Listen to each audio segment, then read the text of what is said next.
High friends, welcome back my YouTube channel. బంగ్లాదేశ్కి అతిపెద్ద దెబ్బ అది ఏంటి అని చెప్పేసి అంటే మాత్రం ఇండియా కొట్టినటువంటి అతిపెద్ద దెబ్బ.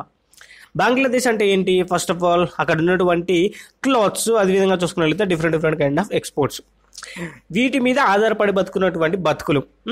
మరి ఆ బతుకుల మీద కొడితే ఎట్లా ఉంటుంది కథ?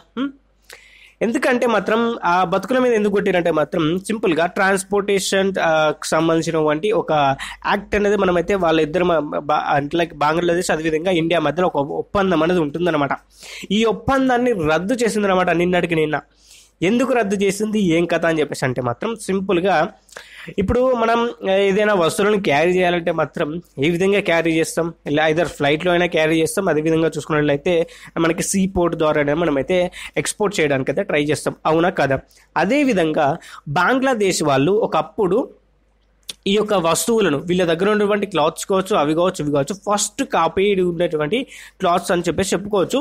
ఆ ఫస్ట్ కాపీడ్ ఉన్నటువంటి క్లాత్స్ని తక్కువ ధరలో చీప్ క్వాలిటీతో తయారు చేసి తక్కువ ధరలో ఈ మిడిల్ ఈస్ట్ కంట్రీస్లకు అయితే పంపిస్తారనమాట. వాటి మీద ఆధారపడి బతుకుతున్నటువంటి దేశం ఏది? బంగ్లాదేశ్.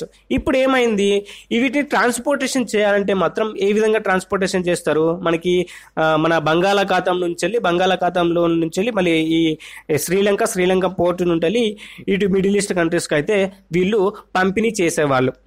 అయితే ఈ యొక్క మన ఇండియాతోని ఒక కాంట్రాక్ట్ అనేది బిల్డ్ చేసుకున్న తర్వాత ఏమైందంటే మాత్రం ఇటు కోల్కతా నుండి ఇటు మనకి ముంబైలో ఉన్నటువంటి నెహ్రూ గారి పోర్టు వరకు అయితే ఈ యొక్క ట్రాన్స్పోర్టేషన్స్ అనేవి జరుపుకోవడానికి అయితే ఒక ఒప్పందం అయితే చేసుకున్నాం అనమాట. అదే విధంగా చూసుకున్నట్లయితే ఎయిర్ మీద మనకి లైక్ ఫ్లైట్ ద్వారా కూడా మనమైతే ఈ యొక్క పోర్ట్స్ అనేవి ఒక కాంట్రాక్ట్లో అయితే ఉంటుందని చెప్పేసి చెప్పుకోవచ్చు. ఏ విధంగా మళ్ళీ కోల్కతా నుండి ఢిల్లీ నుండి ఫ్లైట్ అయితే అంటే మనకి ఎక్స్పోర్ట్ అయితే అని చెప్పేసి చెప్పుకోవచ్చు. ఈ విధంగా ఈ రెండింటిని కూడా ఫ్రీగా వాడుకున్నటువంటి దేశం ఏదైనా ఉందంటే మాత్రం బంగ్లాదేశ్. వాటి మీద ఆధారపడి బతుకుతున్నటువంటి దేశం ఏదైనా ఉందంటే మాత్రం బంగ్లాదేశ్. ఇటు ట్రక్స్ ద్వారా రోడ్వే మీదకి వచ్చి ఆ నెహ్రూ గారి పోర్టు దగ్గరికి వచ్చి పోర్టు నుంచి అటు సీ నుంచి ఇటు మనం చూసుకున్నట్లయితే మిడిల్ ఈస్ట్ కంట్రీస్కి అయితే వీళ్ళ దగ్గర ఉన్నటువంటి క్లాత్స్ అనేవి అమ్ముడుపోయే ఛాన్స్ అనేవి ఇట్లా ఈ లెవెల్లో మనకైతే కాంట్రాక్ట్ అనేది నడిచింది. ఆ కాంట్రాక్ట్ని ఇప్పుడు మనమైతే బ్యాన్ చేయడం అయితే జరిగిందనమాట. దాన్ని కట్ చేయడం అయితే జరిగింది. కట్ చేస్తే బంగ్లాదేశ్కి అతిపెద్ద దెబ్బ తగిలింది. అది నెక్స్ట్ లెవెల్, ఇంకా కోలుకోలేని స్థితి. ఇప్పుడు ఏం చేయాలి? మళ్ళీ అదే మనకి లైక్ బంగాళాఖాతం నుంచి శ్రీలంక నుంచి మళ్ళీ ఈ తోవ పట్టుకోవాలి. అంటే ఇక్కడ ఏమవుతుందంటే ఈ తొవ్వ ఏదైతే ఉందో మనకి శ్రీలంక బార్డర్ తొవ్వ ఏదైతే ఉందో, ఈ బంగాళాఖాతం నుంచి వచ్చినటువంటి తొవ్వ ఏదైతే ఉందో, ఈ తొవ్వ ఫస్ట్ ఆఫ్ ఆల్ ఈ యొక్క రూట్ ఏదైతే ఉందో ఈ యొక్క రూటు చాలా ఎక్స్పెన్సివ్. అదే విధంగా చూసుకున్నట్లయితే లాంగ్ వే టు గో. అది మన ఇండియా నుంచి వెళ్ళి క్రాస్ వేసుకున్నాం అనుకోండి, ఈ మన నెహ్రూ గారి పోర్టు దగ్గర నుంచి ముంబై నుంచి నెహ్రూ గారి పోర్టు దగ్గర నుంచి అయితే మాత్రం చాలా సింపుల్ వే, తక్కువ టైంలో తక్కువ ఖర్చుతో వెళ్ళిపోయేది. ఇప్పుడు ఈ పోర్టును కట్ చేయడం ద్వారా బంగ్లాదేశ్ అడక తింటుంది, అది 100% తెలుస్తుంది. ఎందుకు ఈ పోర్టును కట్ చేస్తామంటే మాత్రం మొన్నటికి మొన్న ఏం జరిగింది? చైనాకు వెళ్ళి ఈ బుడ్డోడు ఎవరు? వకార్ యూనిస్. ఈ బుడ్డోడు చైనాకు వెళ్ళి ఏం కూతలు కూసిండు, మనం ఒక వీడియోలో మాట్లాడుకున్నాం. చైనాకి వెళ్ళి ఈ 7 సిస్టర్స్ మనకి లైక్ ఈస్ట్లో ఉన్నటువంటి 7 సిస్టర్స్ ఏవైతే ఉన్నాయో, అరుణాచల్ ప్రదేశ్లో, అస్సాం, అదేవిధంగా చూసుకున్నట్లయితే మేఘాలయ అటువంటి ప్రాంతాలు ఏవైతే ఉన్నాయో వాటిని అన్నిటినీ కూడా ల్యాండ్ లాక్డ్ ప్రాంతాలు అని చెప్పేసి అన్నాడు అనమాట. అదేవిధంగా చికెన్ నెక్ అనేటువంటి ప్లేస్ ఉంది కదా, మీద మనకి ఒక చికెన్ నెక్ అనేటువంటి ఒక ప్లేస్ ఉంటుంది. ఆ ప్లేస్ గుండా బంగ్లాదేశ్లోకి రండి, అక్కడ ఒక కారిడార్ని నిర్మించండి. కారిడార్ని నిర్మించినట్లయితే ఈ 7 సిస్టర్స్ ఏవైతే ఉన్నాయో అవన్నీ కూడా మన ఆధీనంలోకి అయితే తెచ్చుకోగలుగుతాము అని చెప్పేసి మాట్లాడినటువంటి ముచ్చట్లు. ఎందుకు ఈ కారిడార్ నిర్మించండి అని చెప్పేసి అన్నారంటే మాత్రం సింపుల్గా వ్యాపారం చేసుకోవడం కోసం. చైనా నుండి మన India chicken neck the place నుంచి వెళ్ళి అదేవిధంగా బంగ్లాదేశ్కి ఈ లెవెల్ కారిడార్ కనుక నిర్మించినట్లయితే చైనాలో ఉన్నటువంటి ప్రోడక్టు ఇటు మనకి లైక్ బంగ్లాదేశ్కి వచ్చి బంగ్లాదేశ్ నుంచి వెళ్ళి బంగ్లాదేశ్ పోర్టుకు వచ్చి బంగ్లాదేశ్ పోర్టు నుంచి వెళ్ళి ఈ మళ్ళీ ఇదేంటి మనకి లైక్ అదే మనకి మన బంగాళాఖాతం నుంచి మన శ్రీలంక నుంచి మళ్ళీ మిడిల్ ఈస్ట్ కంట్రీస్లోకి అయితే వెళ్ళిపోతారనమాట. ఇది తక్కువ స్పేస్, తక్కువ టైంలో మనకైతే వ్యాపారం జరిగేటటువంటి ప్రయత్నం. ఈ వ్యాపారం కోసం 7 సిస్టర్స్ని ల్యాండ్ లాక్డ్ కంట్రీస్ అనేటువంటి ముచ్చట అన్నాడు అనమాట. ఆ ముచ్చట అన్న తర్వాత మొన్న మనం మాట్లాడుకున్నాం ఏమని, మనకి S-400 లాంటి పెద్ద పెద్ద యుద్ధ బాంబర్లని ఏది లైక్ చికెన్ నెక్ అనేటువంటి ప్లేస్లో డెమోలిస్లేషన్స్ అనేది చేశారు అని చెప్పేసి మనం అయితే మాట్లాడుకున్నటువంటి విషయమే. ఎందుకు ఈ దిక్కుమనుల పంచాయతీ నడుస్తుందని చెప్పేసి అక్కడ మాట్లాడుకున్నారు. ఏం చేస్తారు వీళ్ళు ఏం చేయరు కదా అని చెప్పేసి అనుకున్నటువంటి ముచ్చట. దాన్ని ఒక్కదాన్ని కనుక ఆక్రమించుకున్నట్లయితే ఇండియా ఏం చేయలేదు, సాతగాంది అని చెప్పేసి అనుకున్నారు. ఇప్పుడు ఏమైంది, అక్కడ అది బంగ్లాదేశ్కు అటు చైనాతోని లింకు కట్ అయింది, ఇక్కడ ఏది వ్యాపారం దెబ్బతిన్నది. మరి ఉక్కిరి బిక్కిరి అవుతుంది బంగ్లాదేశ్కు, ఏం చేయాలో అర్థమవుతలేదు. మరి చైనాకు సంబంధించి అంటే లైక్ మొన్నటి వరకు కనుక మనం చూసుకున్నట్లయితే బంగ్లాదేశ్లో ఒక పోర్ట్ ఉంటుంది.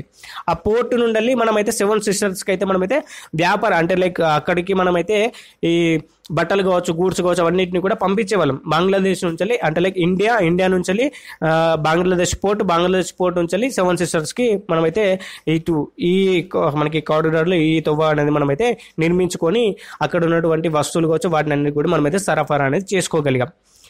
ఆ పోర్ట్ ఏదైతే ఉందో ఆ పోర్టుని ఇప్పుడు ఈ బంగ్లాదేశ్ పోర్ట్ ఏదైతే ఉందో ఆ పోర్టుని ఇప్పుడు ఏం చేశారు, చైనాకైతే అప్పచెప్పడం అయితే జరిగిందనమాట.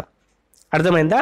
మరి ఇవన్నీ కథలు నడుస్తున్నాయి, చైనాని ఇందులోకి లాగుతుంది. అదేవిధంగా ఇంకొక మాట కూడా అన్నాడు వకార్ యూనుస్ ఏమని, ఈ బంగాళాఖాతం ఉంది కదా, ఈ బంగాళాఖాతం బే ఆఫ్ బెంగాల్ అని చెప్పేసి అంటారు కదా, ఈ యొక్క బంగాళాఖాతంలో ఆధిపత్యం అంతా కూడా నాదే, ఇటు ఇండియాది కాదంటే అటు అది దానికి ఏముంటుంది మనకి లైక్ ఈ ఐలాండ్ ఉంటుంది కదా, ఐలాండ్స్ అనేవి ఉంటాయి కదా కింద, ఆ ఐలాండ్స్ కూడా కాదు, అంతా కూడా మాదే అని చెప్పేసి ఆధిపత్యం అంతా కూడా నాదే, ఎవరు నన్ను ఏమనటో లేడు అని చెప్పేసి అన్నాడు అనమాట.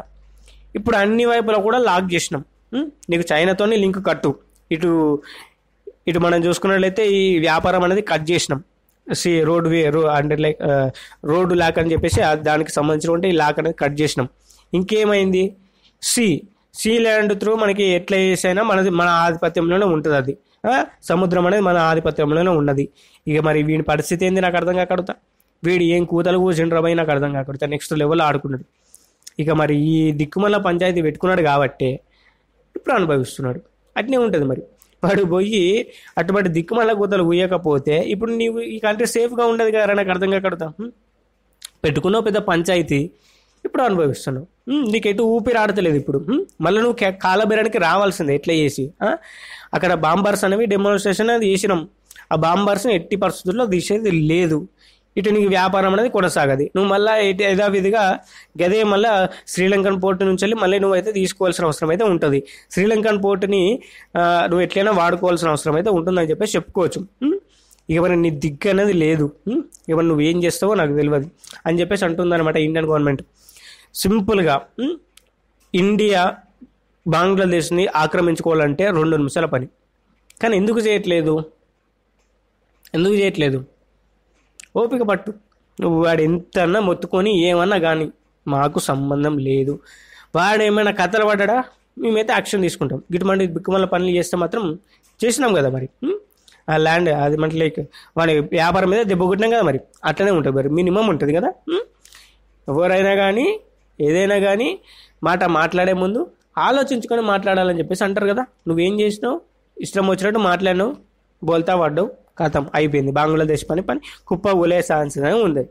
ఇక మరి మిలిటరీ రూలింగ్ వచ్చే ఛాన్స్ కూడా ఉందని చెప్పేసి కొన్ని రూమర్స్ ద్వారా మనం అయితే చూస్తున్నాం. బంగ్లాదేశ్ రాజధానిలో మనం చూసుకున్నట్టయితే మిలిటరీ వాళ్ళైతే ఆడ తిష్టేసి కూర్చున్నారు. మరి నీ బతికేందో నీకే అర్థమైతలేదు. ఫస్ట్ ఆఫ్ ఆల్ మరి నీ చేతిలో నువ్వు ఏం చేస్తావో నీకే అర్థమైతలేదు. చైనాతో లెక్కలు కలుపుతున్నావు.